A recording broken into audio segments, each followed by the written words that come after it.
Ok. Il n'y a pas de micro allumé. Hops. Hops. Hops. Ok. Mes chers collègues, mesdames, messieurs, bonsoir. Pourquoi je peux pas le mettre? Avant d'ouvrir la séance de ce dernier conseil municipal de l'année 2014, riche en événements, je vais revenir sur les événements qui sont déroulés depuis notre dernier conseil du 28 novembre dernier. Le samedi 29 novembre a eu lieu au Palais des Sports le championnat d'aviron indoor. Le jeudi 4 décembre ont eu lieu dans toutes les collectivités, dont la nôtre, collectivité territoriale, les élections des représentants du personnel, avec une forte participation cette année ici à la Grande Motte. Le vendredi 5 décembre a eu lieu la traditionnelle cérémonie nationale d'hommage aux morts pour la France, au monument du souvenir. Les samedis 6 et 7 décembre, un certain nombre d'associations se sont mobilisées en faveur du Téléthon, avec l'association Chien Enchanté qui a organisé un spectacle, la CVG, la traditionnelle choucroute au centre culturel. Le lundi 8 décembre, j'ai remis ici à l'hôtel de ville des médailles du travail à un certain nombre d'agents municipaux. L'après-midi, j'ai réuni le conseil des sages. Le soir, j'ai installé le nouveau conseil municipal des jeunes qui a élu sa présidente, Juliette Giovinazzo. Mardi 9 décembre, j'ai présidé à l'agglomération du Pays de l'Or, avec le procureur de la République, le commandant de la compagnie de gendarmerie de Lunel et un certain nombre d'élus, l'Assemblée générale du CISPD pour faire le point du bilan de l'année écoulée sur les actions en matière de sécurité et de protection sur le territoire du Pays de l'Or. Le mercredi 10 décembre avait lieu à Mauguio la messe de Sainte-Geneviève, la sainte des gendarmes. C'est une messe qui, chaque année, change de lieu, puisque l'an dernier, nous l'avions accueilli ici même à la Grande Motte. C'est la compagnie de gendarmerie de Lunel qui organise cette manifestation en mémoire des gendarmes, notamment des gendarmes qui ont été tués dans l'exercice de leur mission. Le jeudi 11 décembre, les écoles primaires et maternelles ont organisé leur spectacle de Noël. Le vendredi 12 décembre avait lieu la fête de Noël de notre crèche. Le soir, au Palais des Congrès Jean Balladur, le traditionnel concert de Noël du Conservatoire de musique. Et l'après-midi, s'était réuni le comité directeur de l'Office du tourisme s'est réuni, lui, le 15 décembre, le lundi 15 décembre. Et le soir même, j'inaugurais sur la place de la mairie, en présence d'un public très important, la forêt magique, cette forêt qui est ouverte depuis samedi dernier et qui attire toujours autant de visiteurs, petits et grands, dans ce monde de féerie de Noël, un moment très fort pour les animations de cette fin d'année ici à la Grande Motte. Hier, c'était le repas de Noël des aînés, plus de 600 personnes y ont participé au Palais des Sports, et le matin, l'association Ponant Animation organisait, comme chaque année, des animations autour de Noël au centre du marché du Ponant, qui se déroule, je vous le rappelle, tout au long de l'année, tous les mercredis. Je donne quelques informations sur les manifestations à venir, en particulier samedi. Le feu d'artifice pyromélodique de Noël, qui aura lieu à 18h30 dans la forêt magique, sans oublier tout le programme que vous avez certainement découvert, des concerts, animations pour les enfants, notamment jusqu'au 4 janvier prochain. Je présenterai mes vœux à la population, comme chaque année, le jeudi de la moitié du mois, le jeudi 15 janvier, au Palais des Congrès.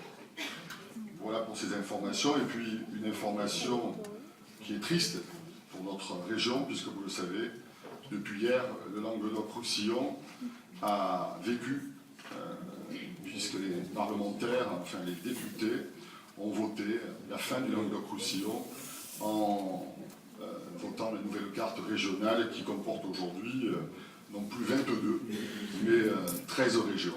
Notre région fusionnant avec nos voisins de Midi-Pyrénées, faisant de cette future nouvelle région un espace immense de 13 départements, de près de 6 millions d'habitants, un territoire très vaste, sur lequel nous aurons l'occasion certainement de revenir. Voilà pour ces informations. Donc je vais maintenant ouvrir notre conseil municipale, en espérant que dans cette période dans laquelle nous sommes, où aujourd'hui les traditions sont souvent mises en cause, je rappelle régulièrement qu'ici, moi personnellement, ici à la Grande Motte, nous sommes très attachés aux traditions, quelles qu'elles soient. Ça fait partie de notre histoire. Et même si malheureusement ce n'est pas écrit dans notre Constitution, il y a des racines qu'on ne peut enlever de notre histoire, qui sont des racines chrétiennes, qu'on soit croyant ou incroyant. Ça fait partie des traditions, ça fait partie de notre histoire, à la fois de notre pays, mais aussi de notre continent européen. Je déclare donc la séance de ce conseil municipal ouverte en excusant M. Bouvarel qui a donné procuration à M. Frappa et M. Vincent qui a donné procuration à M. Launay. Je propose de nommer comme secrétaire de séance M. Brice Bonnefou, qui est contre, qui s'abstient. M. Brice Bonnefou est donc désigné secrétaire de séance. Je lui demande de procéder à l'appel. Bonsoir à tous.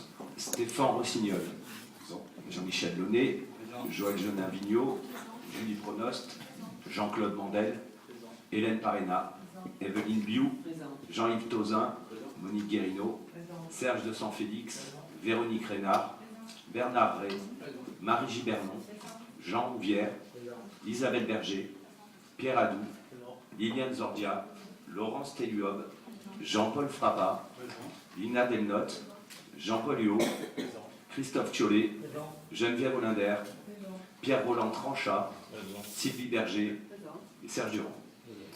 Une information que j'ai oublié de vous communiquer, mais qui est quand même pas sans importance. Elle m'a été notifiée par le ministère de l'Intérieur et ensuite par le préfet de région.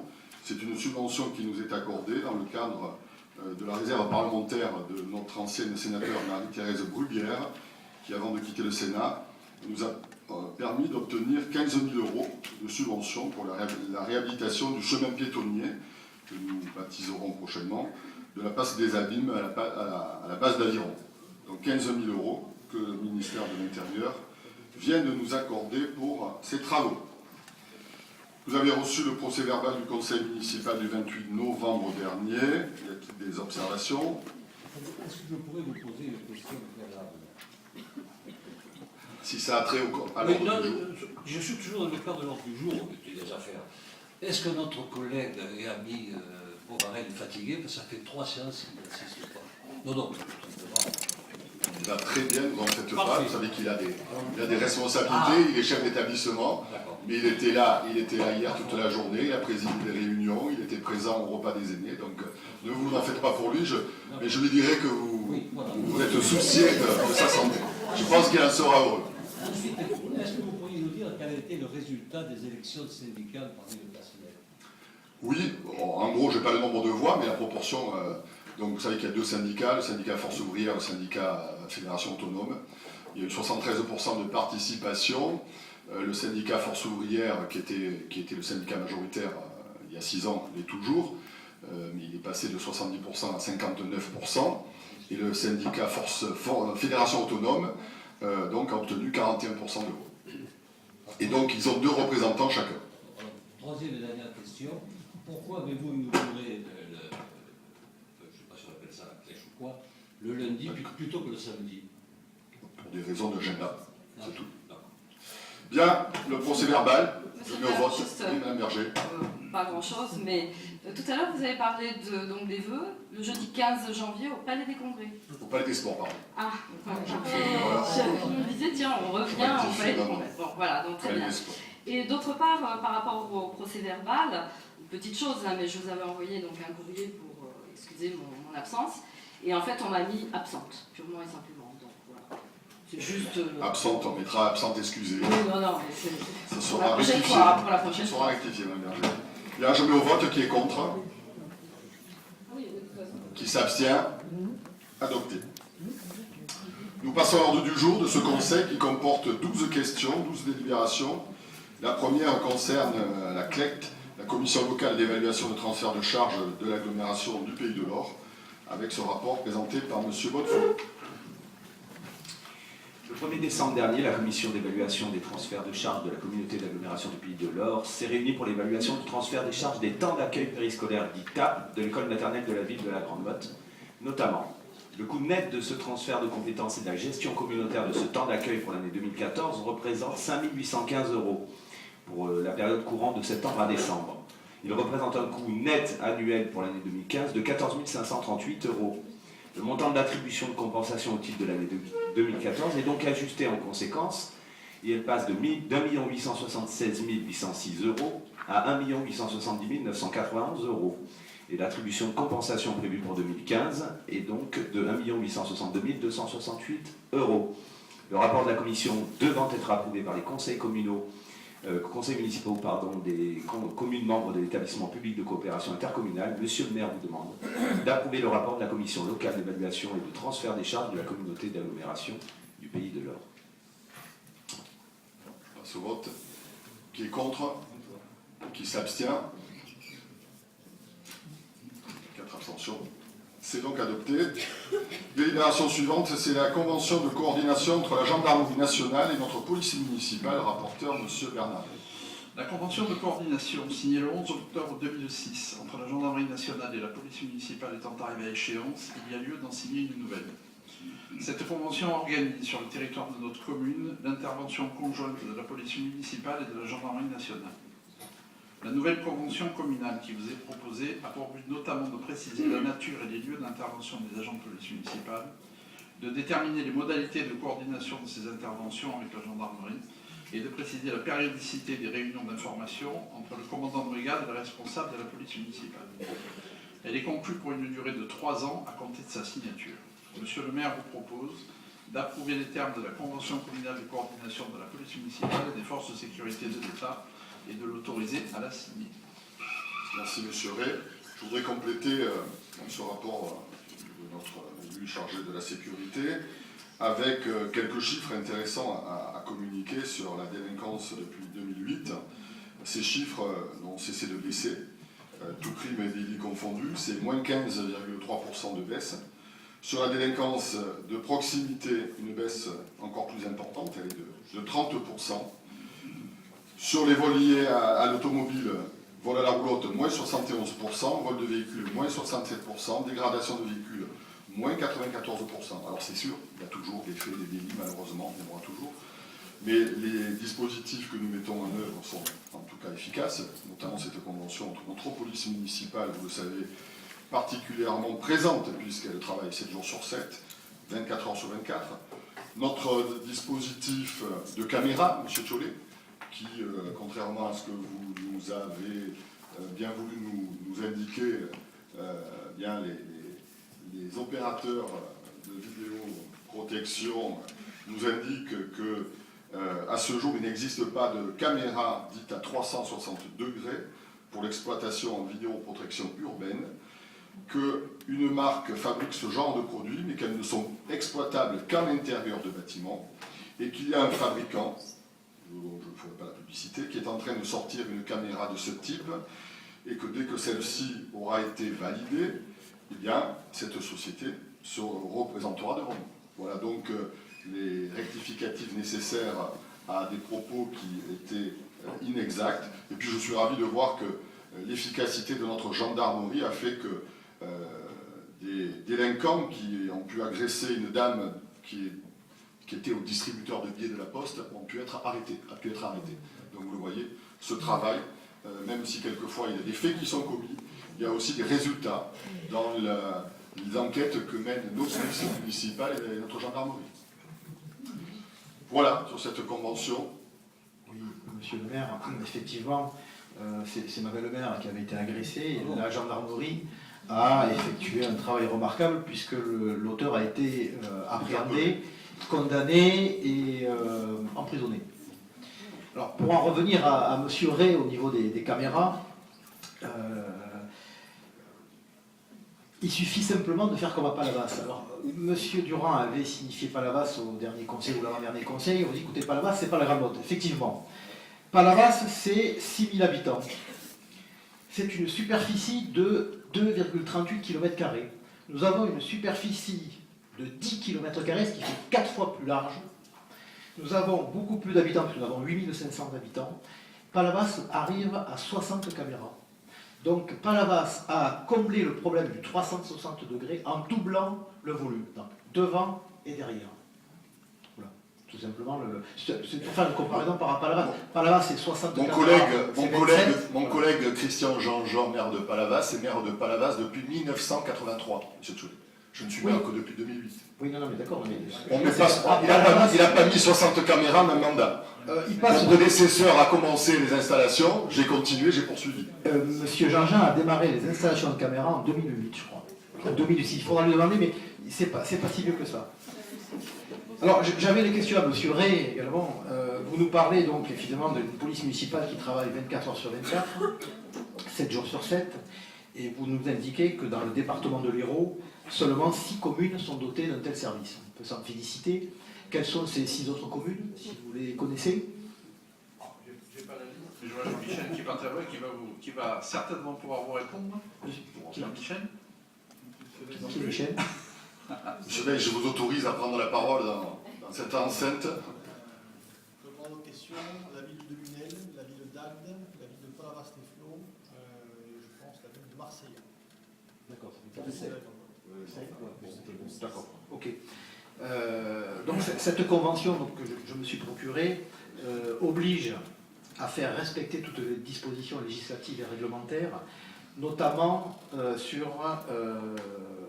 3 éléments importants qui sont l'obligation de tenir les chiens en laisse, ce qui est rarement appliqué, le fait de mettre un t-shirt et de ne pas se balader torse nu, ce qui est rarement appliqué, et enfin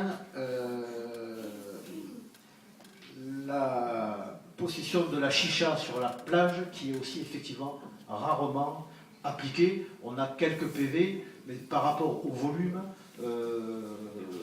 on est loin de ce qu'on pourrait faire. Cette convention aussi, par l'article 22, nous oblige également, et vous oblige, à établir un rapport périodique et à communiquer au préfet ce rapport. Je souhaiterais, au nom de mon groupe, que ce rapport soit également communiqué aux élus. Merci.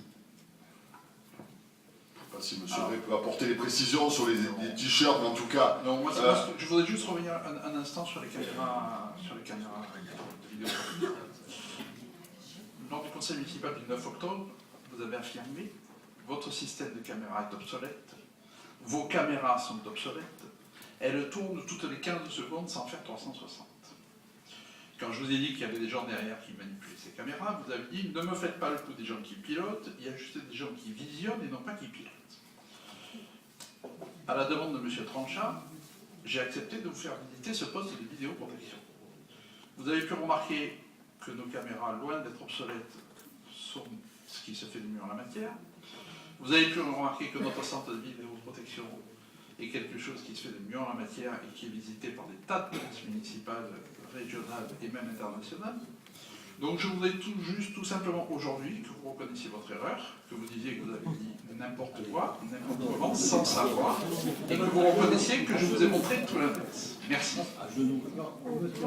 Monsieur Ray, écoutez, je ne voulais pas être désagréable. Mais je vous en prie. Vous savez que ce n'est pas un singe à qui on apprend à faire la grimace. Je ne me serais pas permis.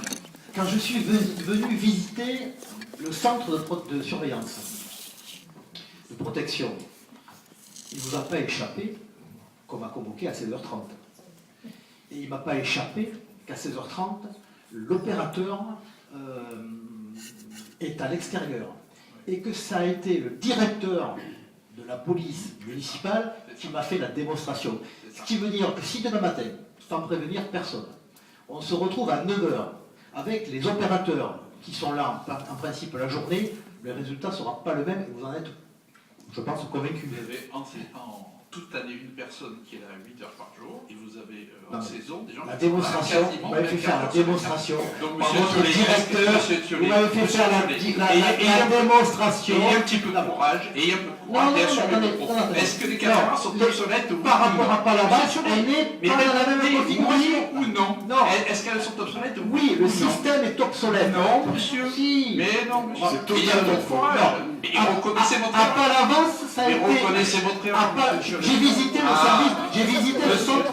Monsieur Tchollet. J'ai visité le centre de Palavas. Monsieur Tchollet, J'ai visité le centre de Palavas. On est sur du 360 degrés. Non, mais je ne parlerai pas avec vous tant que vous connaissez le procédure. Vous avez eu tort, monsieur, vous connaissez-le. Quand je viens visiter la France, ça suffit. vous me faites visiter. Vous êtes obsolète. Vous êtes obsolète. C'est pas le directeur qui me Voilà, fait tout à visiter fait, la salle. monsieur Tchollet. C'était l'opérateur. On ne connaît pas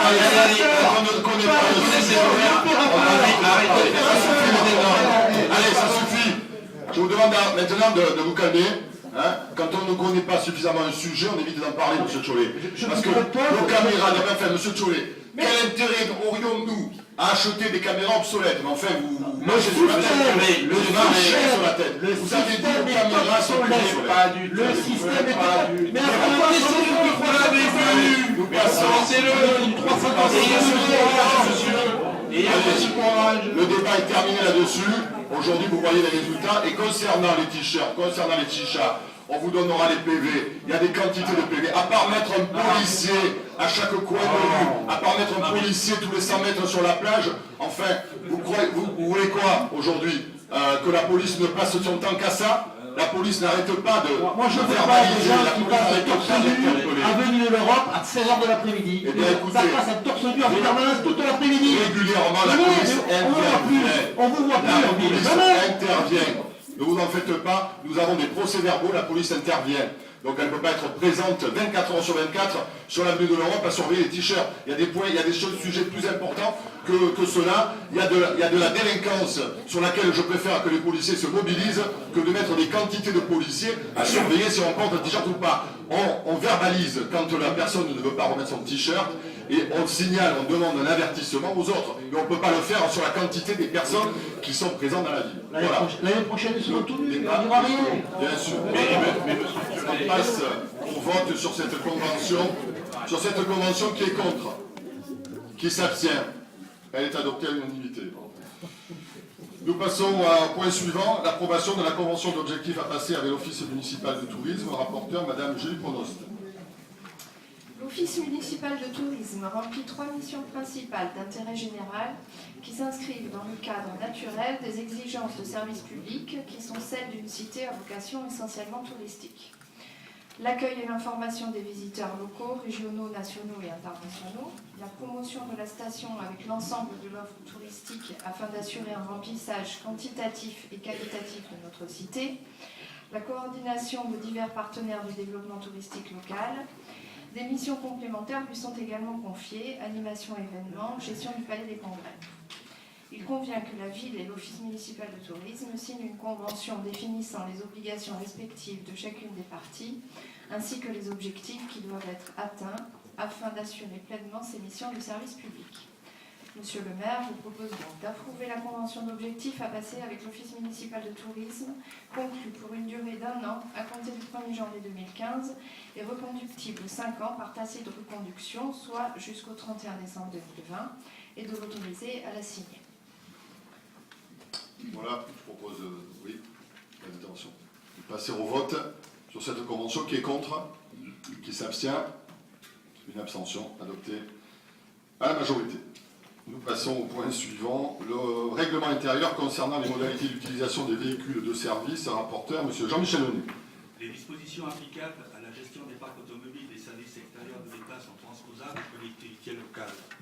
Il apparaît indispensable, pour des raisons de responsabilité évidente de la collectivité, qu'un règlement intérieur organise les modalités d'utilisation de l'ensemble des véhicules du parc.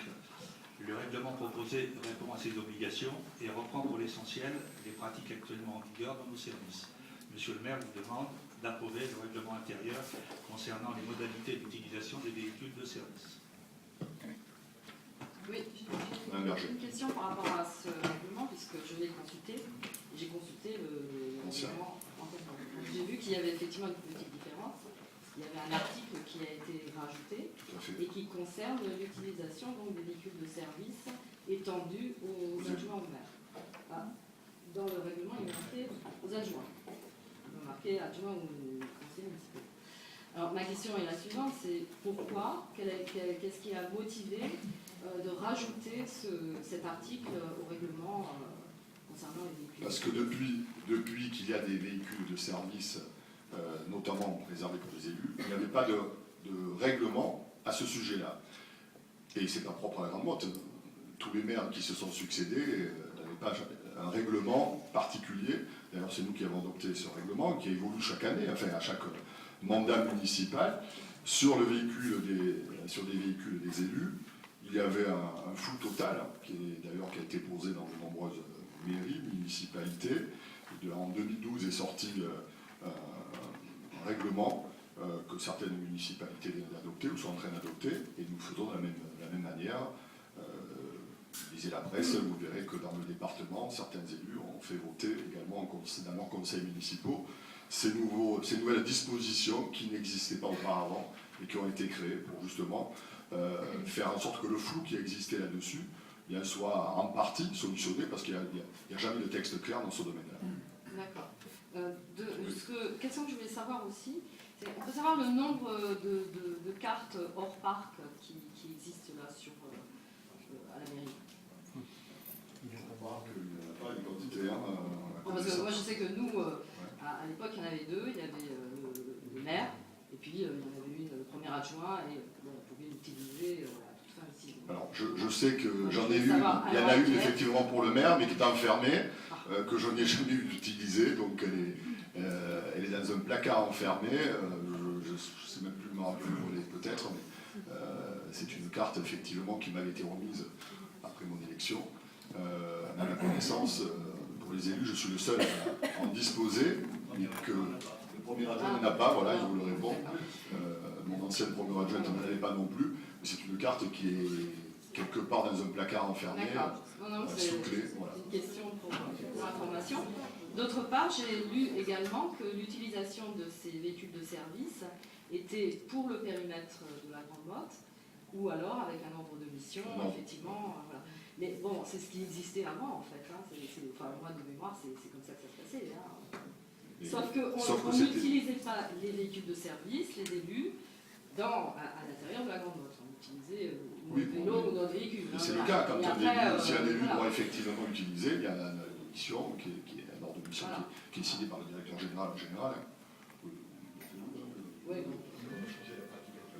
C'est simplement on régularise en écrivant ce règlement. Merci. Oui. Alors en fait, cette convention que je suis allé lire comprend 23 articles.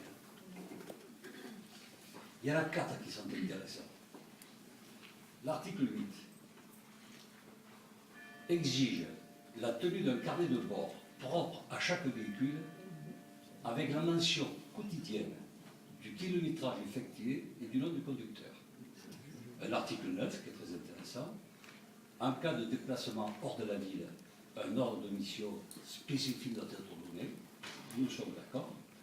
Article 10, les véhicules de service sont destinés aux seuls besoins du service. Mais il y a le fameux article 23 qui dit que ces dispositions ne s'appliquent pas au maire.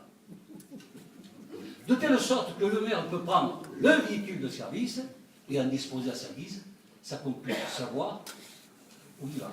C'est tout. Et monsieur Durand, vous manquez pas d'air. Vous manquez pas d'air. À une certaine époque, qu'avez-vous fait du véhicule de fonction de la mairie? Moi j'avais un véhicule personnel, vous n'en avez pas. Si j'en ai un, tout à fait. Et je vous montre même les factures. Et en ce qui concerne l'utilisation... Votre chef de cabinet. En ce qui concerne l'utilisation... Votre chef de cabinet n'avait pas un véhicule? En ce qui concerne l'utilisation de votre carte personnelle que vous n'utilisez pas. Alors, ou vous ne l'utilisez pas, et c'est quelqu'un de votre entourage qui l'utilise. Car nous avons la preuve.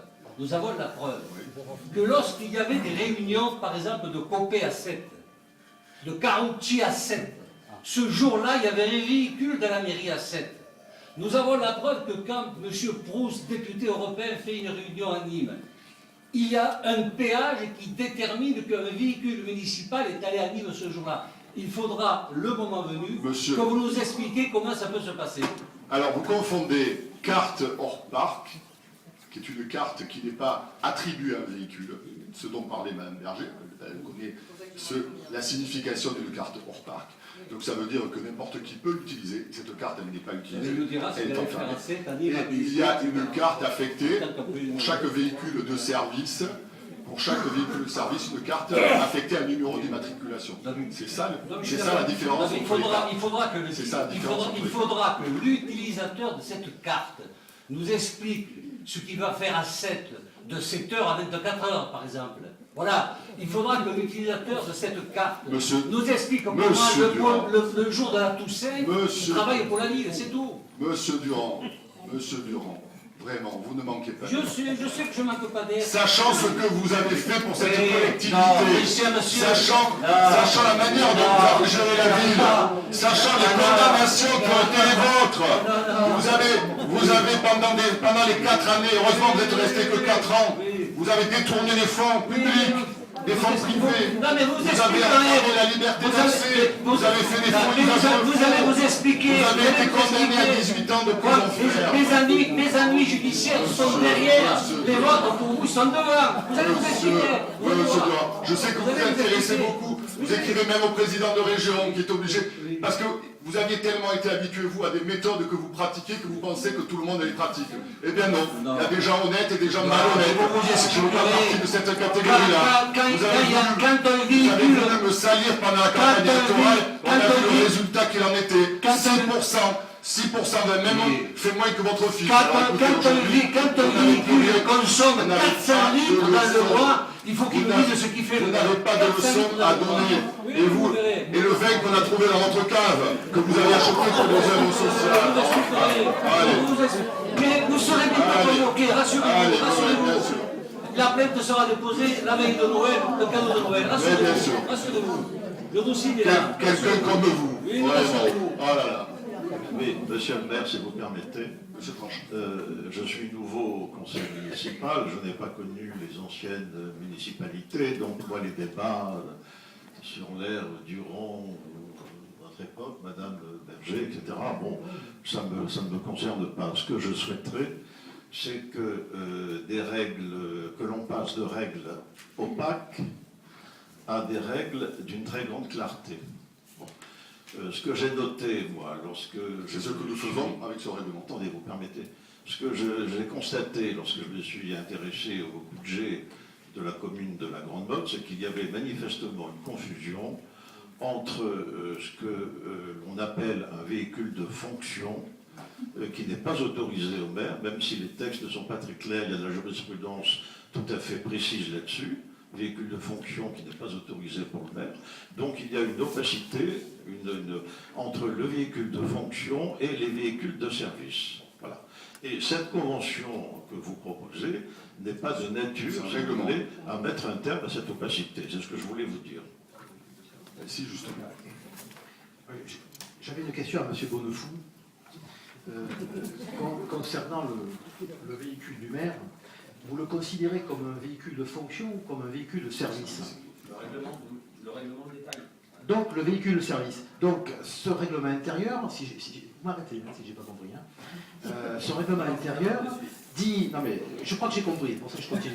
Le règlement intérieur dit que ce règlement est élargi au maire et adjoint, et vous terminez, il sera fait exception en ce qui concerne, de par l'article 8, pour le véhicule affecté au maire du cabinet des maires, et d'autre part l'article 9 pour les besoins de déplacement du maire. Donc vous vous exonérez de l'article 8 et l'article 9, c'est bien ça? Voilà. D'accord. Alors j'espère simplement... Comme le font tous les maires, demandez à votre ami pour que vous ayez voté au sénatorial. Non mais attendez, demandez à votre ami. Non mais, monsieur le maire, je ne remets pas en cause. Simplement, je voudrais par contre que vous respectiez ce règlement, et que vous respectiez l'article 7, qui dit que tous les véhicules de service inscrits au parc, donc votre voiture et la prochaine voiture que vous aurez, sont obligatoirement revêtus du logo de la ville. Ah oui. Moi, je souhaiterais que sur votre prochaine voiture, il y ait un beau logo de la ville sur les portes comme les véhicules de service. C'est l'article 7. Alors, vous... Non mais... c'est l'article 7. Vous êtes d'un ridicule. Vous êtes ridicule. Respectez. Voilà, on passe au vote sur ce règlement. Respectez l'article 7. Bien sûr. Allez, on arrête de tomber dans le ridicule parce que vraiment, vous vous ridiculisez. Non, c'est terminé, monsieur Tranchant, vous avez pris la parole, on passe au vote. Qui est contre? Monsieur le maire, c'est ouvert. Qui est contre? Non, monsieur Tranchant, vous avez eu la parole, vous avez eu l'occasion de vous exprimer. On reviendra d'ici 6 mois sur le règlement intérieur, je vous le promets. On passe au vote. Qui est contre? Qui s'abstient? Adopté. Rapport suivant, il s'agit de la convention de mise à disposition de services entre l'agglomération et la ville de la Grande Motte dans le cadre des écoles pour le temps scolaire et périscolaire. Rapporteur, Madame Evelyne Diou. Dans le cadre de la mutualisation des services entre l'agglomération et la ville de la Grande Motte, nous travaillons ensemble afin d'optimiser nos ressources humaines.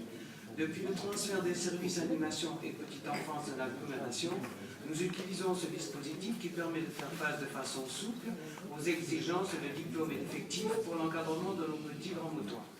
Ainsi, depuis un certain nombre d'années, nous convenons de mise à disposition sur le temps particulier des écoles. Il convient de conclure avec la communauté d'agglomération du Pays de l'Or une convention définissant les conditions d'organisation de ces mises à disposition, notamment les conditions financières.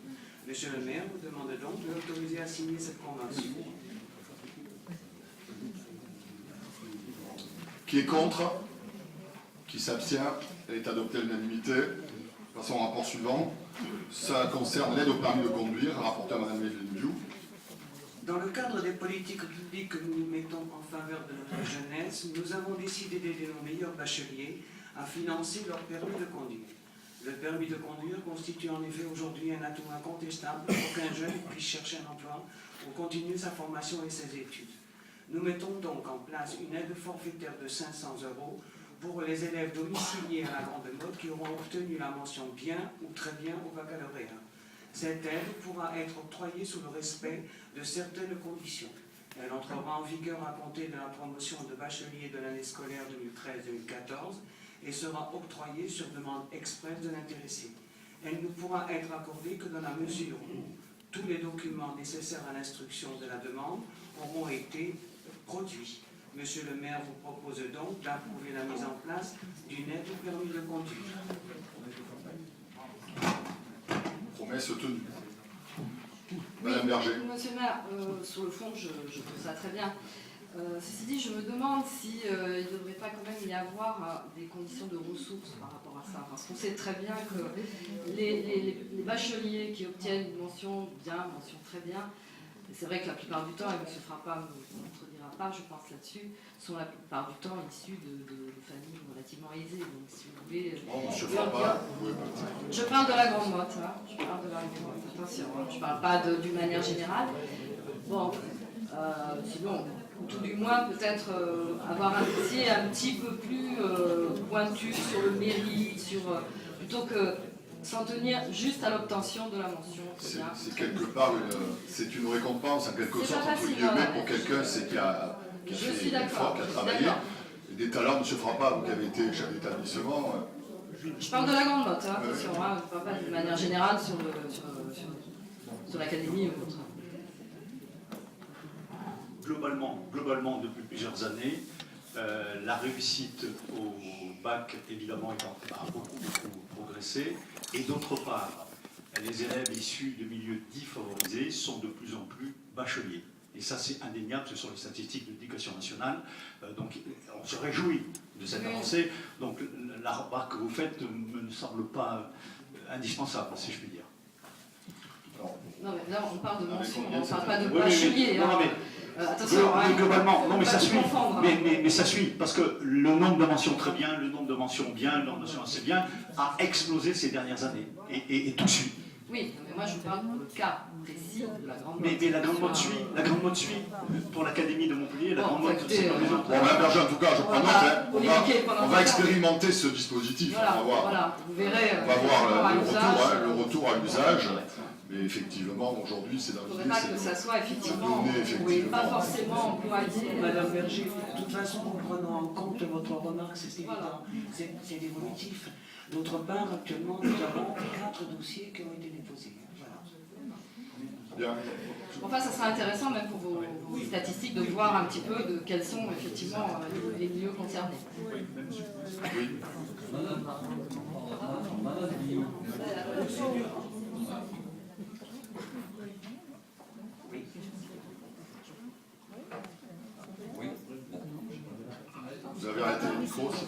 Madame Biou, Il y a tous les micros allumés là. Madame Biou, dans votre exposé,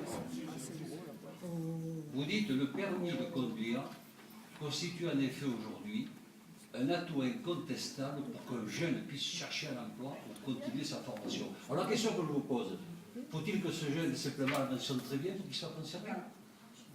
Alors ce moment-là, retirez ce membre de phrase, votre exposé paraîtra plus... Voilà, vous dites on veut récompenser les Si vous très avez bons vraiment élèves, que ça à ne dire, le dites pas, vous ça avez va une les question aider à à poser. commencer. Voilà. Question. Et deuxièmement, en ce qui concerne les notes, bon, c'est vrai qu'il faut récompenser ce qu'on a de très bonnes notes. Mais je voudrais vous faire remarquer que ceux qui souvent n'ont pas de très bonnes notes ne le font pas exprès. Il eût été judicieux de dire tous les jeunes que le baccalauréat. Qu'il le fasse exprès ou non, il est très choquant. Tous les jeunes qui le Il est baccalauréat. très choquant d'éliminer, d'exclure de nos dons les gens qui sont moins intelligents, ont moins de brillance et moins de succès. Ce sont eux qui font, ce sont les hommes et les petits. Ça n'a rien à voir. Ah, si, ça a Non, à voir. pas du tout. Pour Pas du tout. Il y a des exemples en Pour donner une quantité. aide au permis de conduire, il faut d'abord regarder les conditions de ressources des intéressés. Ça a déjà été dit par Mme Berger. Madame Lambert, à quelle limite fixez-vous les ressources? À quelle limite fixez-vous les ressources et qui va les fixer? Imaginez un jeune qui a un surpassable. Bon, il n'a pas tout fait. Bon, voilà. Il a le droit de vivre et il a le droit... On passe au vote sur cette aide. Qui est contre? Ah ben, bien sûr. Eh bien, ils seront satisfaits, nos jeunes bacheliers, avec la mention. Qui s'abstient? C'est adopté. Question suivante, elle concerne l'avenant numéro 3 au cahier des charges pour l'exploitation des jeux du casino de la Grande Motte. Le casino de la Grande Motte a intégré ses nouveaux locaux en juillet 2012. Ce transfert a permis d'enrayer une baisse d'activité que connaissait le casino depuis 7 ans, qui se traduisait effectivement par la perte de recettes fiscales pour la ville, de recettes sur le produit des jeux. Les activités de jeu ont connu à cette occasion un développement important dans un cadre national néanmoins de dégradation pour l'ensemble des casinos. Ce contexte national n'a pas été sans effet sur notre casino, dont les résultats, malgré la progression de l'activité, conduisent à constater un lourd déficit de près de 2 millions d'euros sur le dernier exercice clos.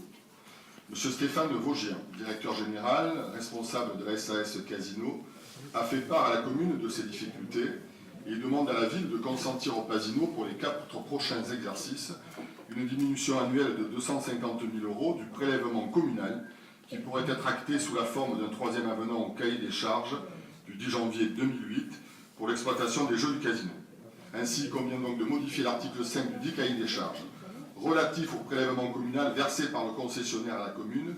Je propose donc d'approuver l'avenant numéro 3 au cahier des charges pour l'exploitation des jeux du casino et de m'autoriser à signer toute pièce se rapportant à ce dossier. Alors, quelques explications complémentaires qui sont données dans la délibération.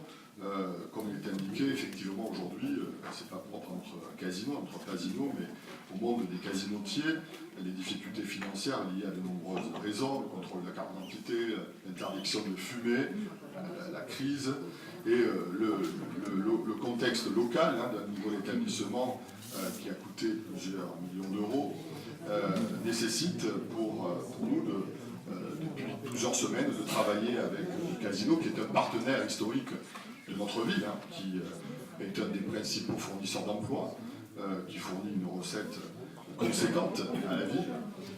Aujourd'hui, le casino, c'est 130 emplois. Le risque pour la ville, dans la situation actuelle du casino, qui a subi une perte de 2 millions d'euros, est de voir déployer un nouveau plan social. Un plan social a déjà eu lieu. Ce prochain plan social pourrait supprimer plusieurs dizaines d'emplois, modifierait donc, étant donné cette suppression d'emplois, l'amplitude horaire du casino, et donc la fermeture d'une partie de ce complexe. Les produits du jeu reviendraient à la hauteur de ce qu'ils étaient dans l'ancien casino, c'est-à-dire de 23 à 17 millions d'euros, et ça entraînerait pour notre commune donc une perte conséquente de 11% de nos recettes, c'est-à-dire près d'1 million de recettes par an.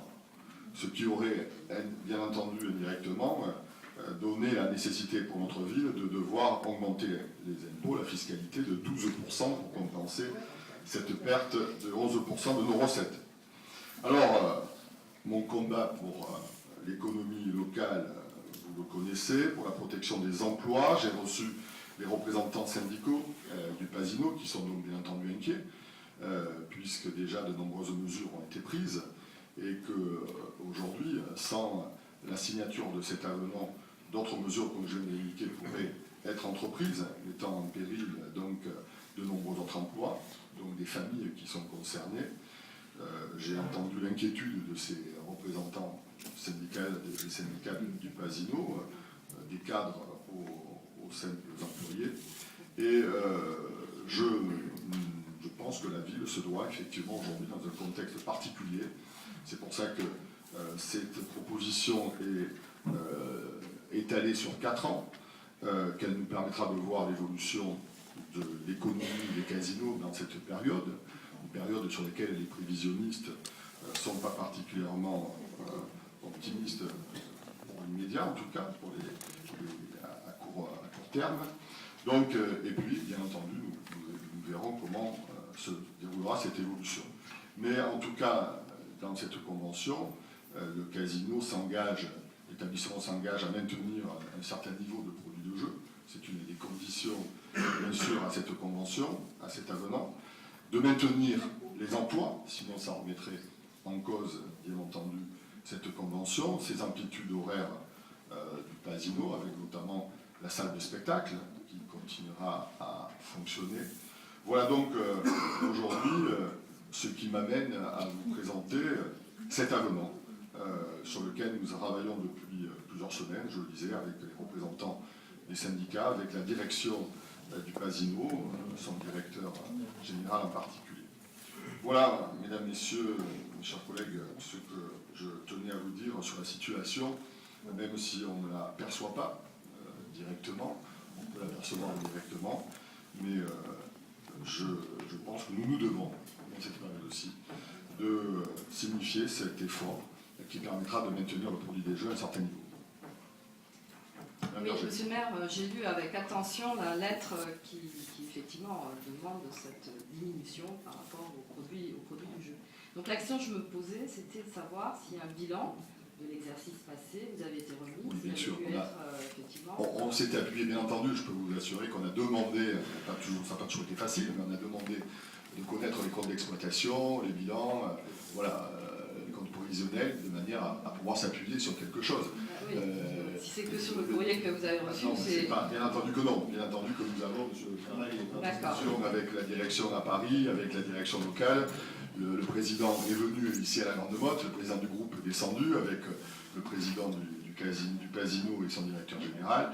Donc ça, bien sûr, on a un certain nombre de documents sur la situation. Voilà le dilemme qui a été le nôtre, quand aujourd'hui des emplois sont en jeu, quand de l'argent aussi est en jeu, les recettes sont en jeu pour notre ville. Je pense surtout à l'économie locale, et aux emplois que ça peut représenter et à leur avenir. Voilà cet avenant auquel nous sommes arrivés aujourd'hui. D'accord. Ma deuxième question, c'est est-ce qu'on peut savoir quel est le montant du produit des jeux au 31 octobre, parce que c'était l'exercice passé? Il est de... Au-delà de l'objectif minimum qui est indiqué, je pense que sur l'année qui vient de passer, on doit être à 23 millions au niveau du PDG. C'est-à-dire plus que l'année dernière? Non. Plus que 2013. Non, on va être légèrement en deçà de 2013, mais on est un produit de jeu, effectivement. Le problème, c'est en fait les charges qui aujourd'hui pèsent sur le Pasino. Non, mais ça, d'accord. Bon, et effectivement, à ce propos, moi, il y a quand même quelque chose qui m'a un peu choqué dans la lettre que vous avez reçue. C'est le fait que l'actionnaire, effectivement, a dû soutenir financièrement et de manière permanente l'établissement, et il précise que ça ne peut pas durer. Bon, moi je trouve que quand même, on n'est pas là dans le cadre des produits du jeu, on est là dans le cadre finalement d'investissements qui ont été faits. Deuxième chose qui m'a choquée dans ce courrier, c'est qu'en plus de ça, il prévoit de nouveaux investissements concernant la salle de jeu, alors que quand même ce casino a 2 ans d'exercice. Donc c'est un petit peu la fuite en avant. C'est la problématique de tous les casinos, c'est l'évolution aussi des jeux. On remplace les jeux par des nouveaux jeux pour attirer du public. Oui, non mais là, c'est des investissements qui sont nécessaires pour gagner des nouveaux clients aussi. Alors, remarque encore par rapport à la durée de cet avenant. Pourquoi ne pas faire un avenant d'une durée d'1 an, renouvelable, de voir comment ça va se passer, parce que comment on peut effectivement bloquer une situation à 4 ans, d'autant que là, on va diminuer, si j'ai bien compris, de 15 à 12,5 et après à 10. Et donc on va tomber effectivement au minimum prévu par le législateur. Non, c'est pas du tout ça. Non. Ah bah, on est à 12,5 jusqu'à... Vous retenez le chiffre de 250 000 euros. Voilà, c'est ce oui, chiffre. Oui, non mais d'accord. Oui. Voilà. Oui, mais si. Voilà. Et après, je voulais, au niveau des emplois, vous avez dit qu'effectivement, notre contribution pourrait servir effectivement à préserver des emplois. Ceci dit, est-ce que, j'imagine qu'il y a des CDD au niveau des employés. Il y a déjà eu un certain nombre de licenciements. Casino, est-ce qu'on a garantie de l'assurance qu'on va garder tous les contrats à durée déterminée et qu'on ne va pas purement et simplement ne pas renouveler les contrats, ce qui n'est pas un licenciement, mais qui finalement en est un quand même. Est-ce qu'on a l'assurance que les emplois seront véritablement gardés? Ça fait partie des engagements que j'ai demandé au président du groupe, justement, de préserver l'emploi. Et si l'emploi n'était pas préservé, on remettrait en cause, bien entendu, cette convention, puisque c'est une des règles, c'est de maintenir le produit des jeux à un minima et de maintenir les emplois. Si demain on nous annonce qu'effectivement on licencie 30 personnes, ça ne marchera plus. Oui, vous n'avez pas répondu à ma question, justement, pourquoi pas 1 an renouvelable plutôt que 4 ans? C'est-à-dire ce qui va se passer. C'est-à-dire qu'ils ont besoin aussi d'avoir une vision à moyen terme, sur 4 ans. C'est une période... L'effort qu'ils nous ont demandé est un effort de 1 million. On l'a étalé donc sur 4 ans. On aurait pu le faire sur une année. On a préféré l'étaler sur 4 ans. C'est une durée qui est courte moyenne, je dirais, mais qui permet de voir venir et de voir la situation. On voit la situation économique. On sait qu'aujourd'hui, les 3 prochaines années vont être difficiles pour tout le monde. Pour toutes les économies très difficile pour nous aussi et ça nous prive de recettes. Et pour eux aussi. Mais là, on va maintenir quand même un certain niveau qu'on aurait pu ne pas maintenir si on avait demain la fermeture, si le casino demain ouvre ses portes à 13h au lieu de les ouvrir le matin à 10h, s'il les ferme à minuit au lieu de les fermer à 4h du matin, c'est clair que c'est des taxes, c'est des produits sur les jeux que nous allons perdre. Oui, on a fait une extrapolation là sur 4 ans, enfin bon. Voilà, une convention, c'est une convention sur... Je peux vous assurer qu'on y travaille depuis de nombreux mois, même on peut dire, c'est pas des semaines, c'est des mois, pour en arriver là aujourd'hui. Donc, après avoir rencontré à la fois la direction, mais aussi les représentants des personnels, parce que c'était important de dialoguer avec eux, de les entendre, on peut connaître, on peut percevoir leur inquiétude, et d'autant qu'il y avait déjà eu le plan social, le premier plan social, qui a permis de rétablir un petit peu un certain équilibre dans ce domaine-là, mais il y a toujours ce déficit important qu'ils essaient de combler, qu'ils vont essayer de combler justement avec les efforts que fait la ville. Ils baissent ce qui m'a été indiqué, qu'ils baissent fortement leur communication aussi, c'était un budget important. Donc ils ont, il y a du personnel qui est déjà parti, donc ça va baisser les charges en termes de fonctionnement. Voilà, c'est en tout cas pour nous, pour eux, une solution que nous trouvons aujourd'hui pour maintenir à la fois l'emploi et l'économie de ce casino. Dernière question par rapport aux 100 000 €, vous savez, que la mairie peut utiliser pour les spectacles, etc. Bon, ça c'est maintenu. Est-ce qu'on peut savoir quelle a été l'utilisation qui a été faite de cette somme pendant cette... Oui, c'est dans ça l'office, donc ça rentre dans le budget de... Non, normalement, ça ne rentre pas dans le budget. Il faut qu'il y ait des animations très très précises par rapport à sur les animations de l'été. Bien sûr, c'est sur les animations, bien entendu. Bien sûr. Oui, c'est pas dans le budget de fonctionnement de l'office, ça paye. C'est destiné justement aux animations. Oui, mais normalement, moi je me souviens, puisqu'on l'avait utilisé pour le championnat de France olympique et sportif, il faut qu'il y ait vraiment une animation extrêmement précise par rapport à ça. Donc je me demandais, est-ce que les spectacles de Richard Donat ou Lily Bridgewater n'ont pas été financés avec ces 100 000 €? Non, puisque la salle nous a été offerte. D'accord. Donc la salle a été offerte par le casino. Et les cachets? Ah, mais les cachets, c'est la ville. C'est la ville qui a... Et c'est nous qui avons encaissé aussi les places. Oui, il y avait beaucoup d'invitations, monsieur le maire. Vous n'avez pas dû encaisser beaucoup de... Non, mais la salle nous a été offerte, oui. Ça n'avait rien à voir avec les 100 000... Mais je veux dire, au niveau de la billetterie, vous n'avez pas dû avoir grand-chose avec toutes les invitations. Voilà, bah écoutez, j'en ai fini. Bien. Oui. Je suis sûr, monsieur le maire, que vous me laisserez m'exprimer, puisque vous pouvez le voir, vous n'êtes pas concerné. Et vous allez écouter avec beaucoup de délectation, je suis sûr. Moi, avant d'envisager une réduction de 250 000 € des prélèvements, je voudrais d'abord rappeler à l'assistance qui est composée essentiellement de nouveaux élus les conditions dans lesquelles le casino a été attribué au groupe Partouche. Il faudrait quand même en parler. La Cour des comptes a dressé un rapport. La Chambre, pardon. La Chambre a dressé un rapport le 16 septembre 2011, que vous avez certainement à votre possession, et qui, elle, conclut que le casino a bénéficié d'octroi d'avantages injustifiés, réprimés par les articles du Code pénal, un délit qu'on appelle délit de favoritisme. Alors, je vais vous expliquer en 2 mots. Rappelez la date à laquelle ça a été fait. C'est pas vous. Je le dis, je le dis, c'est pas vous. Vous, il y a un petit détail que je soulèverai tout à l'heure, vous n'étiez pas dans le coup. Bon, et là, je sais que je ne vais pas faire, vous le dire, à ma collègue à côté. Ça, c'est clair. Alors, que s'est-il passé? La concession arrivait à expiration, il fallait donc la renouveler, et naturellement, la ville établit un cahier des charges dans lequel elle dit « Je veux qu'on construise un nouveau casino ». Jusque-là, il n'y a rien à dire. La seule chose, c'est que cette construction et le permis avaient été déjà délivrés au groupe Partouche avant qu'on ne sélectionne le candidat à qui on confierait la gestion du casino. De telle sorte qu'il n'y a eu aucun candidat qui s'est présenté. Aucun candidat. D'autant plus que le groupe Partouche disait, mais c'est pas grave, si je n'ai pas de casino, je le louerai, et sans préciser le montant du loyer. Mon prédécesseur a eu l'occasion de répondre à cela. Qui? Mon prédécesseur a eu l'occasion de répondre. Mais j'étais pas là. Son successeur qui était mon prédécesseur. Voilà, et la Cour le dit carrément, en confiant la construction du nouveau casino et l'attribution au groupe Partouche, la commune a faussé le jeu de la concurrence par l'attribution. Donc, déjà, nous avons quelqu'un qui a bénéficié, disons-le, d'un passe-droit. Et je me demande pourquoi. Ça m'interroge, ça m'interpelle souvent. Qu'un maire ait pu faire ça. Bon, écoutez, on ne parle pas. Vous êtes en train de salir un ancien. Ah non. Monsieur Dunoyer est absent, on ne parlait pas de son absence. Juste un berger faisait partie de son équipe. Bien évidemment, je ne connais pas le dossier parce que je veux... Non, mais attendez, laissez tomber.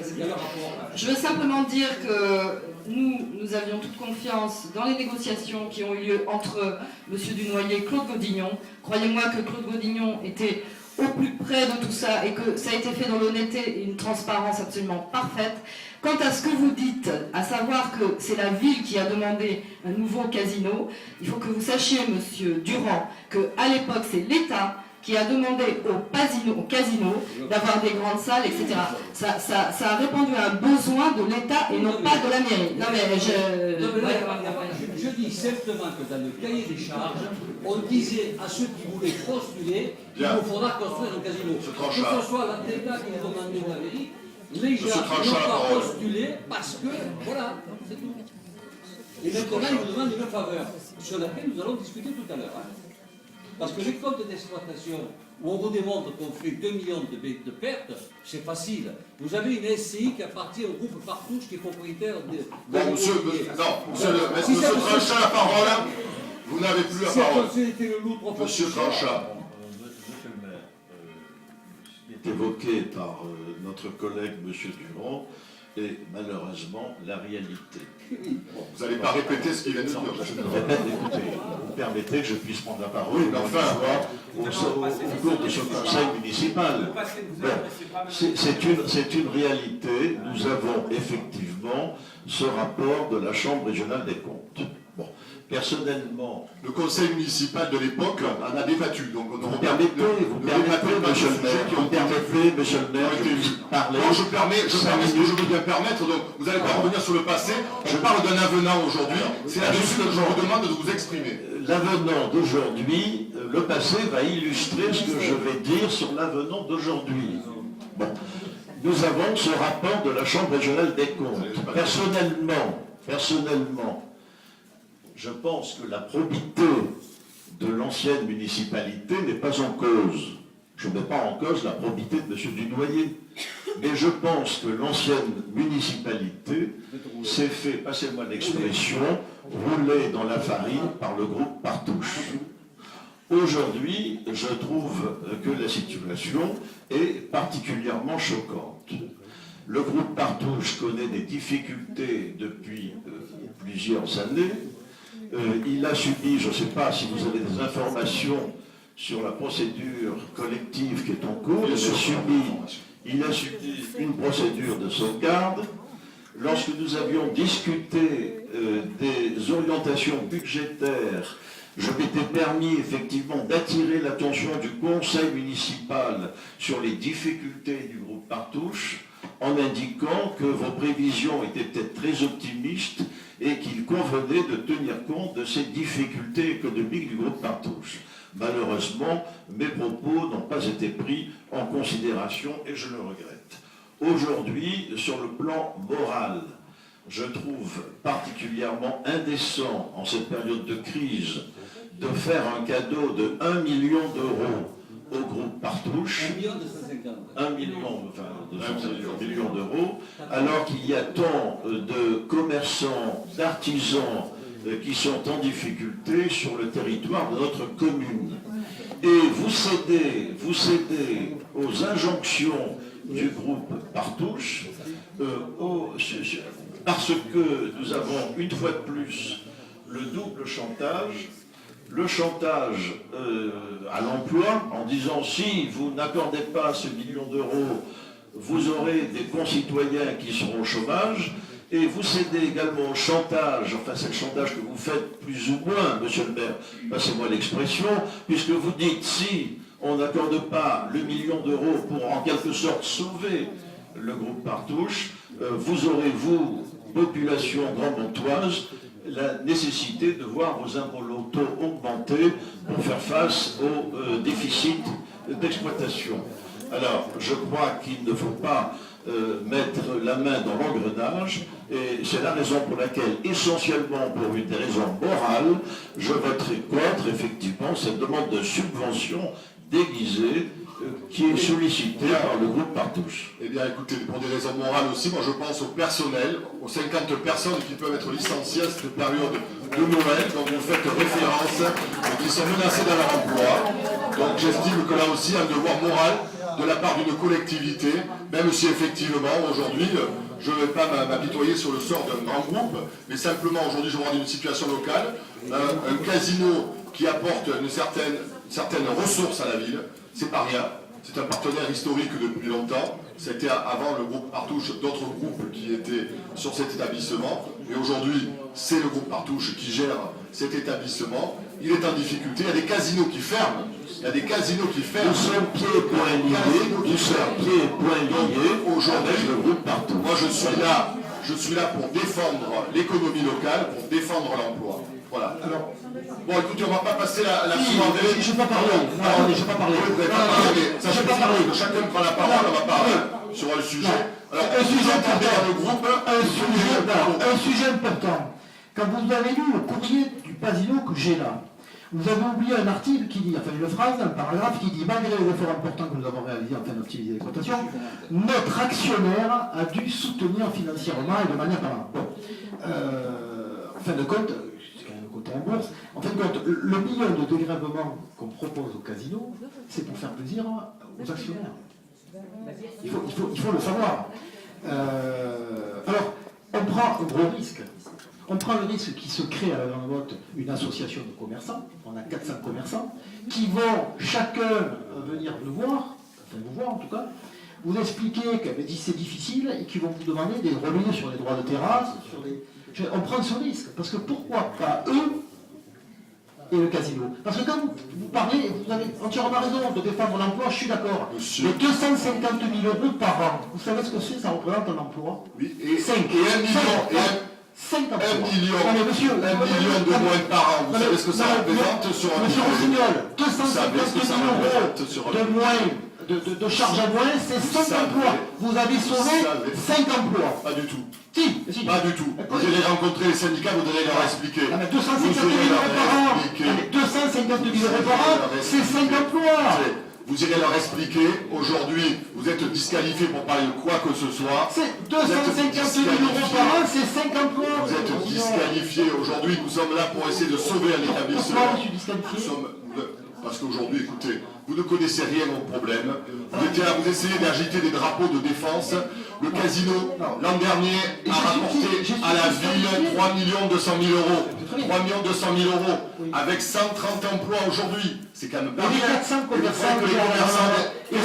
commerçants à la ville, quand tout au long de l'année, nous avons des animations. Rappelez-vous, il y a quelques années, à la Grande Motte, les rideaux se tiraient à la fin de la saison, à la fin septembre. Pendant 6 mois, les commerces étaient fermés. Aujourd'hui, vous ne venez plus en ville. De janvier à décembre, nous faisons en sorte qu'il y ait des animations. Qui c'est qui a amené le salon international du multi? Vous avez sauvé 5 emplois. Bien entendu que tout le monde, les commerçants souffrent, mais j'en suis conscient. Vous n'êtes pas le défenseur des commerçants. Vous n'êtes pas le défenseur des commerçants. Non, mais vous prenez ce risque-là. Bien sûr. D'autant plus que l'ancien casino, après peut-être que vous n'avez plus la parole, maintenant vous êtes l'ancien casino va sûrement pas se faire. On passe au vote. Non, vous n'avez plus la parole. On passe au vote, mais on passe au vote. Qui est contre la signature de cet avenant? Qui est contre?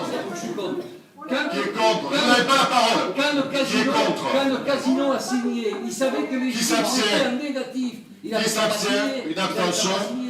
L'avenant est adopté. Nous passons au point suivant qui concerne le renouvellement de la convention tripartite entre la commune de la Grande Motte, le cinéma Vogue du Gros du Roi et l'association Cinéplan. Rapporteur, M. Jean-Claude Mondet. S'il vous plaît, un peu de silence. Un peu de silence. M. Mondet. Au titre de sa politique culturelle de proximité, la ville a instauré depuis 2008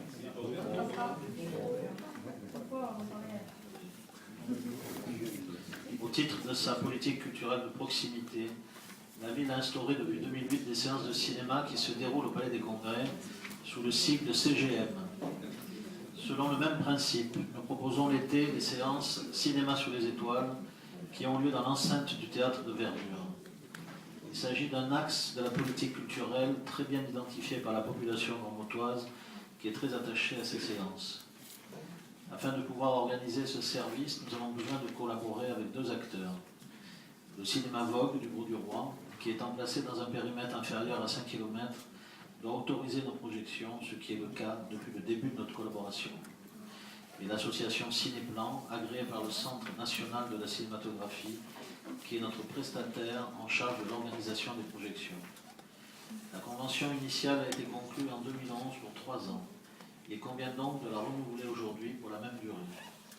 Monsieur le maire vous propose donc de l'autoriser à signer la convention tripartite entre la commune de la Grande Motte, le cinéma Vogue du Gros du Roi et l'association Cinéplan. Bien. J'ai juste une petite question. Vous avez déclaré, je ne sais plus quand exactement, qu'il n'y aurait pas de spectacle au théâtre de Verdure eu égard aux problèmes de sécurité qui étaient liés à la commission de sécurité. Et je voulais savoir pourquoi on pouvait faire des séances de cinéma si effectivement il y avait des problèmes qui étaient liés au... Jamais eu de... Ah bon, alors écoutez, je sais pas, moi je vous ai entendu entendu ça, dire... Parce que la commission de sécurité passe justement chaque année, surtout dans des lieux fréquentés par le public. Vous imaginez bien que je ne donnerai pas d'autorisation à des séances de cinéma dans un lieu qui ne serait pas visé par la commission de sécurité. Donc m'assurer, ça veut dire que s'il n'y a pas eu de spectacle au théâtre de Verdure, ce n'est pas pour des raisons de sécurité. Non, ça n'a jamais été annoncé comme ça. Ah, moi je vous ai entendu de déclarer. Voilà. Je ne sais pas trouver donc, mal. alors, bien qu'on ne soit pas dans le cadre d'ordre du jour, mais est-ce qu'on peut savoir alors quelles sont les raisons qui ont fait qu'il n'y a pas eu de programmation? C'est des raisons des choix budgétaires, des raisons économiques aussi. On a réalisé un certain nombre d'économies sur le budget des animations, et donc ça fait partie de ces choix. C'est vraiment dommage. C'était une réorientation, nous sommes en train de travailler sur d'autres orientations, mais c'était effectivement, quelque part... on ne va pas revenir au débat, ce débat, c'est pas d'actualité. Je ne vais pas. Vous savez que ce que ça coûtait par rapport au nombre de spectateurs. Oui, écoutez, la plupart des spectacles étaient des productions directes, donc on peut pas dire, il y avait juste l'installation effectivement de l'infrastructure. Les producteurs aujourd'hui, il y en a de moins en moins qui. Vous avez vu la concurrence avec les grandes salles, entre guillemets, les arènes de Nîmes. Ça a toujours été, hein, monsieur Flair, ça a toujours été, on a toujours été en concurrence avec Nîmes. Il y a des grandes salles de spectacle aujourd'hui qui font que les producteurs, les artistes d'abord tournent moins l'été, et ce sont des grands artistes, ce sont des artistes qui aujourd'hui ont besoin d'avoir un public de plusieurs milliers de personnes pour rentabiliser certaines opérations. Ouais. Ça devenait difficile, on ne voulait pas faire dans le bas de gamme, ça n'a jamais été la vocation, en tout cas notre volonté d'avoir des artistes qui n'ont besoin que de tourner avec 300 ou 400 spectateurs. Quand on a des formats différents, c'est difficile à trouver les artistes et puis de trouver le public.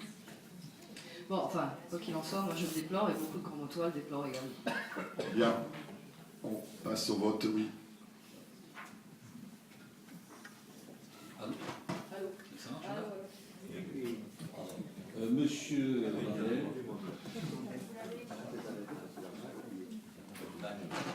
Monsieur Mandel, vous êtes un homme posé, compétent, efficace dans votre domaine et de surcroît humaniste. Votre délibération m'a convaincu, je la voterai.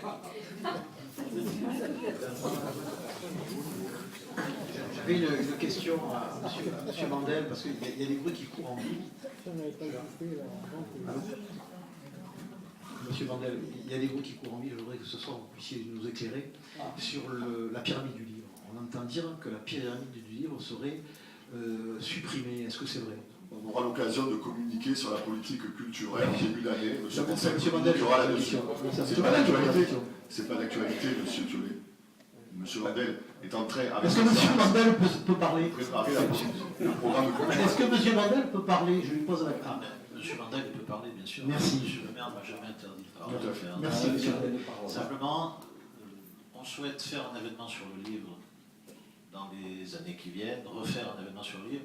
On veut changer la formule, parce que c'est une formule qui, sur un week-end, c'est très court, et c'est une formule qui coûte très cher. Voilà. Donc, la pyramide du livre n'aura pas lieu dans l'état où elle est actuellement. Voilà. Mais on fera un événement qui n'aura pas lieu comme tout. Merci. Bien, passons au vote. Qui est contre? Qui s'abstient? 3 abstentions. Adopté. Rapport suivant, l'approbation d'un contrat d'étude de maîtrise d'œuvre avec la communauté d'agglomération du Pays de l'Or pour le remplacement de 2 pompes à la station de pompage des eaux pluviales du Moutas. Rapporteur, Madame Joëlle Jeanne-Boulot. La commune de la Grande-Motte souhaite confier les études de maîtrise d'œuvre concernant les travaux de remplacement de 2 pompes de refoulement de la station de pompage des eaux pluviales du Moutas à la communauté d'agglo du Pays de l'Or qui dispose des compétences techniques en la matière. Alors pour replacer dans le contexte, il y avait donc effectivement sur cette station de pompage des eaux pluviales au Moutas, on a installé 2 pompes. On a installé 2 pompes de refoulement en 2011 et qui se sont avérées très vite sous-dimensionnées à cause des événements pluvieux fréquents sur la Grande Motte depuis 3 ans. Et il s'avère qu'au dernier événement pluvieux, les pompes ont grillé parce que le clapet de retenue s'est cassé. Et on s'est rendu compte aussi qu'il manquait sur ce site, pour contrôler ces pompes, une sonde de sécurité qui n'existait pas et un carnet de suivi qui n'était pas assez perfectionné. Donc actuellement, on a remplacé ces pompes avec des pompes provisoires et donc avec l'agglo, nous avons décidé de remplacer donc, par des nouvelles pompes et un nouveau système de sonde de sécurité. Donc l'estimation du montant des travaux s'élève à 36 000 € hors taxe. Le montant de la mission de maîtrise d'œuvre s'élève à 4% de ce montant, soit 1 440 € hors taxe, soit 1 728 € TTC. Donc, Monsieur le maire vous propose donc d'approuver le marché dit de prestations intégrées avec la communauté d'agglo du Pays de l'Or, lui confiant la mission de maîtrise d'œuvre, c'est-à-dire qu'elle va écrire le cahier des charges pour le remplacement des 2 pompes situées dans la station de refoulement des eaux pluviales du Moutas pour un montant de 1 728 € TTC et de l'autoriser à signer ce marché et toutes les pièces s'y rapportant. Je propose de passer au vote. Qui est contre? Qui s'abstient? Adopté à l'unanimité. Rapport suivant, ça concerne le port avec des produits irrécouvrables. Admission en non-valeur des créances éteintes 2014. Le rapporteur, M. Jean-Yves Tauzin. Le trésorier de Nogbio n'a pu recouvrer, malgré les diverses procédures de mise en place, des types de recettes concernant le port de plaisance. Il propose donc d'éteindre et d'admettre en non-valeur ces titres de recettes qui s'élèvent à un montant. Monsieur le maire, on a sauté la question 10. Mais oui, c'est ça, oui. Non, décision modificative, budget primitif 2014. Moi, j'ai le point 10, c'est produits irrécouvrables, admission en valeur. Alors, c'est une délibération que vous avez... Non, elle vient après. Ah, d'accord. Moi, dans mon ordre du jour, donc c'est bien ce que dit M. Tauzin. La DM2 viendra après. Donc je continue. Il propose donc d'éteindre et d'admettre en non-valeur ces titres de recettes qui s'élèvent à un montant total de 16 088,20 € TTC, soit 13 451,67 € hors taxe. Au 1er janvier 2014, le total des provisions pour le risque lié au reste à recouvrer s'élève à 156 539,63 €. Après examen des motifs du comptable et sachant que le risque a fait l'objet de provisions, Monsieur le maire vous propose donc d'approuver l'admission en non-valeur pour mandatement au compte 6 541 créances admissibles en non-valeur pour un montant de 8 454,89 € hors taxe et au compte 6 542 créances éteintes pour un montant de 4 996,78 € hors taxe du budget du port de plaisance et reprise sur provision pour risque d'exploitation au compte 7 815 de montant total 13 451,67 € hors taxe. Après cette reprise, le solde de la provision pour risque lié au reste à recouvrer s'élèvera donc à 143 087,96 € hors taxe. Là, on propose de passer au vote. Juste une remarque, c'est beaucoup quand même, ça correspond à quoi, ces 16 000 €? Alors, 140 000 €, c'est... Non, les 16 000 €, les 16 000 €. 16 000 €, vous avez, alors, comme d'habitude, au niveau du port, vous avez des entreprises qui ont déposé leur bilan, qui sont parties, je ne citerai pas l'entreprise, mais qui est revenue sur la zone actuellement. Vous avez des bateaux, des suites de comment ça s'appelle, de succession, dont les gens redonnent des bateaux, etc. C'est des petites sommes qui nous avons les unes des autres. Là, au bout d'un moment, le trésorier nous dit... c'est pas simplement sur les années, c'est sur plusieurs... Voilà, c'est couvert. Monsieur Tauzin, sur cette provision, sur ce total à 143 000 €, vous n'êtes pas sans savoir que Grand Montois qui a pignon sur rue, tout seul, représente presque 30%. Bon, représente 30%. Oui. Voilà, sur ces 143 000 €. Où en sommes-nous? 52 000 €, 53 000 €. Où en sommes-nous? C'est le dossier chez le trésorier. Oui, non mais attendez, je comprends ce que vous dites. Mais vous savez, la meilleure solution de ne pas la recouvrir, c'est de laisser le temps de créer son insolvabilité. C'est connu. Qu'est-ce que vous comptez faire? Où en êtes-vous sur ce dossier? Vous le connaissez. Donc, qu'est-ce qu'on fait? Qu'est-ce qui va être actionné? Et qu'est-ce que vous pensez pouvoir récupérer? C'est une bonne question. Mais le dossier est actuellement chez le trésorier. On se réunit régulièrement. D'accord, mais si vous réunissez pour dire qu'est-ce qu'on fait? On n'a pas de levier actuellement. Si, il y a des leviers. C'est le trésorier qui peut l'actionner. Oui, donc, non mais, il y a des leviers et il y a des hypothèques à prendre qui ont été sûrement prises il y a plus d'un an. Ça va où ça en est. Parce que si vous laissez le temps de créer l'insolvabilité, c'est facile. Il y a des hypothèques. Il y en a pour 50 000 euros. Attendez, il y a des hypothèques qui ont été prises sur des terrains qui sont dans le Gard, qui ont été la suite d'une succession, mais ces terrains ne représentent pas grand-chose. Et ne couvriront pas, loin de là... Ce sera même zéro. Si ce sera même zéro. Mais voilà, non, mais c'est pratiquement zéro. Oui, c'est marrant, hein. Quand on doit acheter un terrain, ça coûte très cher, quand il faut saisir un terrain, ça fait... C'est pas nous qui sommes en cause, c'est le trésorier qui est en cause. C'est lui qui fait ça. Je vais me rapprocher du trésorier. Voilà. Merci. Bon, à ce sujet, monsieur Thiollet, puisqu'il y a des gens qui doivent de l'argent, je vous rappelle que vous avez été condamné... Si vous permettez.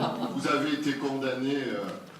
dans le cadre de la campagne électorale, pour avoir publié les documents qu'on vous a demandé de détruire, au paiement, je suis maître de l'ordre du jour, d'un article 700 aux dépens de l'instant. Alors c'est pas une grande somme, mais c'est 857,29 €. Vous avez reçu 2 fois un huissier de justice et vous n'avez toujours pas réglé cette somme. Donc vous voyez, avant de parler des autres, de dénoncer certaines personnes, vous-même ne payez pas ce à quoi vous êtes condamné. Alors la différence entre vous et le malin, laissez-moi parler. La différence entre vous et moi, c'est que moi j'ai pas donné de nom. Là vous venez de donner un nom. Ensuite, nous passons au vote. Ensuite, je vais vous dire très simplement, je paierai un huissier. 150 € Vous n'avez pas la parole. 150 € par an, parce que c'est à peu près la valeur du droit de l'image. Nous passons au vote. 150 € par an, même si je paye les intérêts, on s'en fout. C'est moi qui dirige les têtes. J'ai demandé la parole sur cette délibération. Eh bien, je vous la demande parce que vous faites une erreur juridique.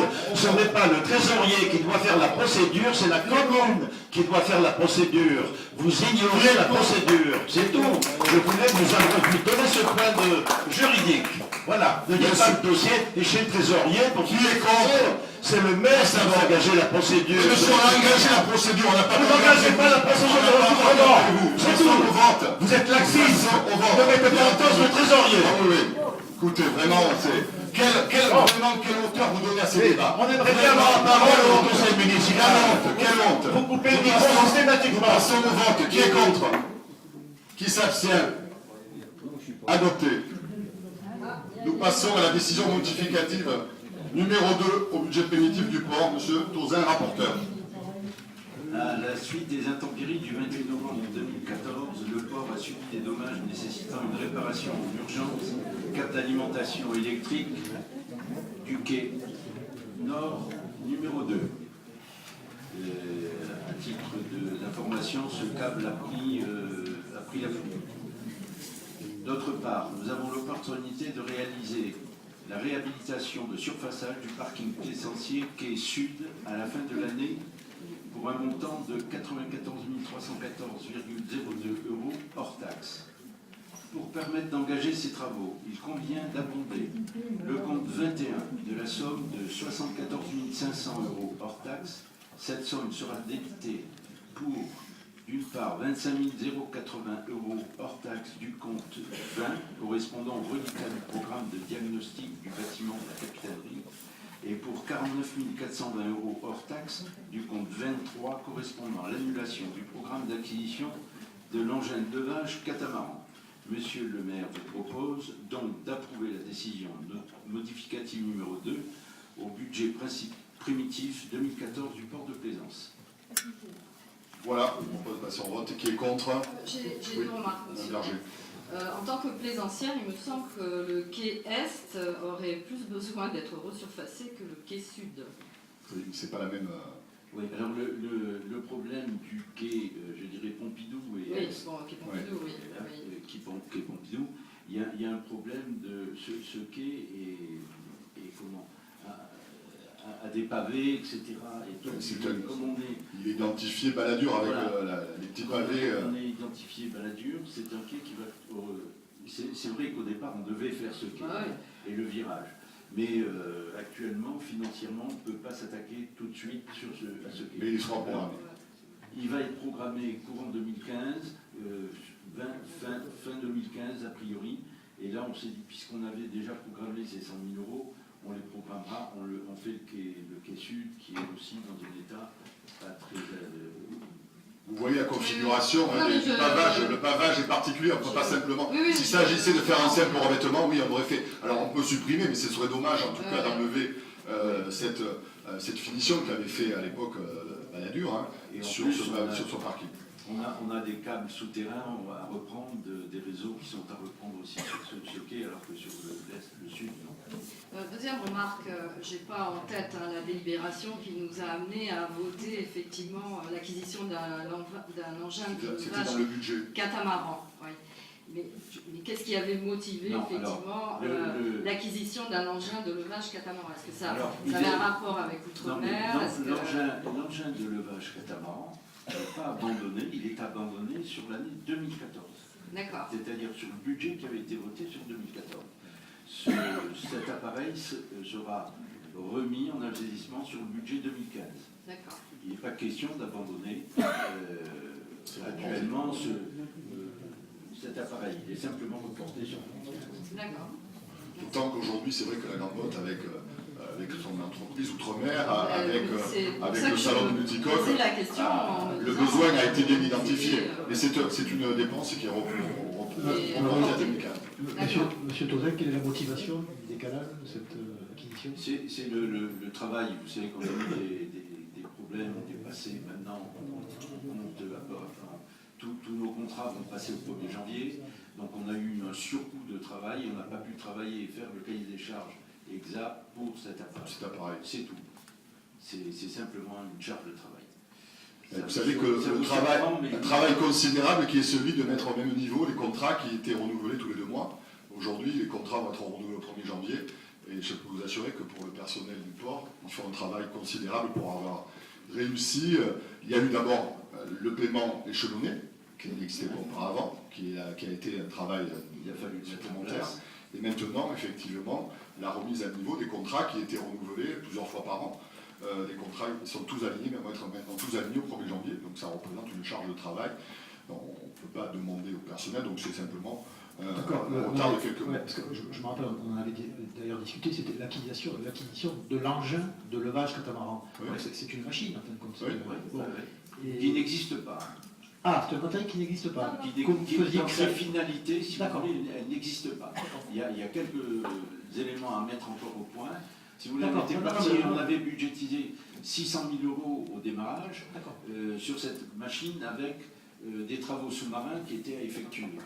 Dans la mesure où on a avancé sur la technologie de cette machine, on supprime des travaux sous-marins. Ça veut dire que nos structures actuelles sous-marines peuvent s'adapter à cette machine. Enfin, cette machine peut s'adapter à notre structure. Et c'est pour ça qu'on va diminuer, on arrive à 300 000 euros aujourd'hui sur la machine. Au lieu de 600. Et c'est pour ça qu'on assume pas, mais on l'a mis sur 2015. Le marché du levage du catamaran, c'est de l'ordre de 115 à 120 manutentions annuelles. Merci. Bien, je propose de passer au vote pour cette décision modificative au budget du port. Qui est contre? Qui s'abstient?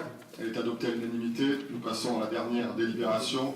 C'est une délibération sur le budget primitif 2014, une décision modificative numéro 3 au budget principal de la ville. Rapporteur M. Bonnefou. Afin de comptabiliser dans un compte spécifique la valeur des 48 caveaux qui seront construits dans l'extension du cimetière, M. le maire vous propose le transfert de crédit du budget principal comme suit en section d'investissement en dépenses. En 0,26 travaux de terrain, moins 77 000 euros, et en 0,1 caveau extension cimetière d'équilibre, plus 77 000 euros. Cette modification consistant à un transfert de crédit à l'intérieur de la section d'investissement, les totaux des sections du budget principal constatés après le budget supplémentaire ne sont donc pas modifiés. Monsieur le maire vous demande d'approuver la décision modificative numéro 3 du budget primitif 2014 du budget principal de la ville. Pardon? Oui. Je voudrais poser 2 questions. Qui a choisi le choix de l'extension du cimetière? Je pense qu'on aurait pu trouver autre chose que de le mettre en bordure de route. Je vais vous expliquer pourquoi. Je vais expliquer pourquoi. Moi, je peux répondre. Attendez, la première question, comme on peut parler que 2 fois, je vais donner les 2 questions. Et la deuxième question, c'est sur quels critères sont attribués les caveaux, car une ramotoise m'a dit qu'elle s'était présentée à l'état civil et qu'on lui avait dit on attribue les caveaux que lorsqu'on est décédé. Alors comment faire quand on décède et qu'on n'a pas d'héritier mais qu'on souhaite être inhumé à la grande mode?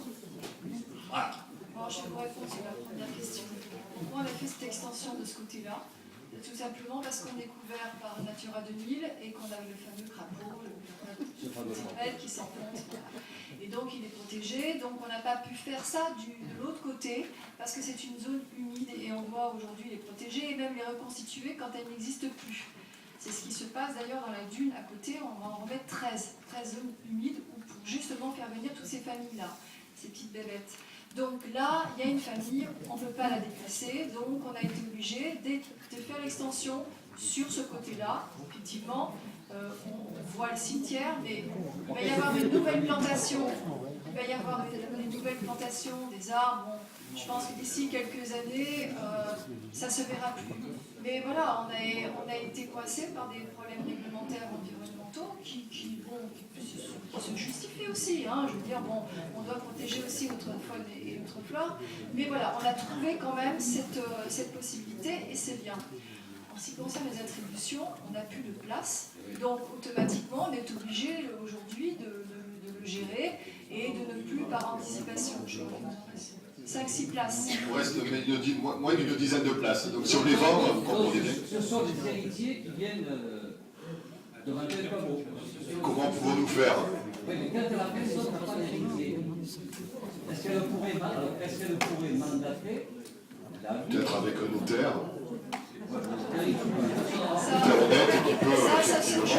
Je pense qu'on pouvait peut-être travailler ça quand on aura des 250 plus les capurnes. Quand on aura tout ça, je pense qu'après on pourra peut-être, bon ça on verra avec M. Garay, on verra quand on aura tout au niveau de l'extension. Mais quand on déclare son décès ici, on ne pourrait pas automatiquement proposer lui octroyer si elle verse l'argent. Pour l'instant, écoutez, on n'a pas étudié cette faisabilité puisque pour l'instant, il a fallu faire l'urgence, il a fallu répondre à l'urgence. Mais peut-être qu'effectivement, on ira sur une autre réflexion quand on aura tous nos caveaux. J'espère qu'on n'exigera pas d'avoir une mention. Voilà. J'en profite, monsieur le maire, au chapitre finance pour interpeller monsieur Bonnefoy. Monsieur Bonnefoy, cela concerne-t-il l'ordre du jour? Oui, on est dans le chapitre, mais vous n'allez pas me faire le coup à chaque fois. Si, on est dans les finances. Si, parce que monsieur Bonnefoy, vous êtes un peu dur. Non, de la feuille. Non, pas dur de la feuille. Oui, de la feuille que j'ai pas. Vous avez raison. Comment se fait-il que vous ne vouliez pas communiquer le détail des 3 millions d'euros dépensés l'année dernière sur 2013, où je vous ai fait des courriers en date du mois de juillet 2014. Vous m'aviez dit à l'époque, écrivez-moi. Je me suis empressé de vous écrire et j'ai toujours pas de réponse. Je suis obligé de saisir la CADA. Alors, c'est une perte de temps. Mais bien entendu que c'est une perte de temps. C'est une perte de temps pour le personnel municipal. Vous m'appelez, le personnel vous allez chercher. Pas du tout. Écoutez, je vais vous donner une date. Au moment où vous aurez réglé vos dettes à notre endroit, je vous transmettrai ce document. Mais je vais m'empresser. Bien, nous passons au vote de cette décision modificative qui est contre, qui s'abstient. Elle est adoptée à l'unanimité. Je vous en remercie. L'ordre du jour est épuisé. Vous avez reçu également le compte rendu des marchés, des abonnements, passés à la commission d'appel d'offres, donc donné acte. Je vous souhaite à toutes et à tous un joyeux Noël. Monsieur le maire, j'aurais juste une question à vous poser. C'est quand allons-nous voter le budget? Ça serait bien quand même qu'on soit informé un peu à l'avance des conseils municipaux. Souvenez-vous, à l'époque, vous nous aviez demandé la même chose, parce que c'est vrai que 5 jours avant, là, c'est pas gérable par rapport aux emplois du temps. Donc ce que je voudrais savoir, c'est quand il y aura le DOB. Fin janvier. Fin janvier. Et d'autre part, je voulais vous demander, dans ce cadre-là, est-ce qu'on peut espérer avoir la communication du rapport financier de finances actives qui date de juin 2013. Un de mes proches en a fait la demande et effectivement l'a eu 10 mois après sous la pression du tribunal administratif. Donc je voudrais savoir si ce document, qui est un document public sera mis à la disposition des Grands Mottois, consultable en mairie, puisque je le rappelle quand même, il a été financé par les Grands Mottois. Donc ce serait quand même avant le budget normal qu'on y ait accès. Mesdames, Messieurs, je vous souhaite un joyeux Noël et d'excellentes fêtes de fin d'année.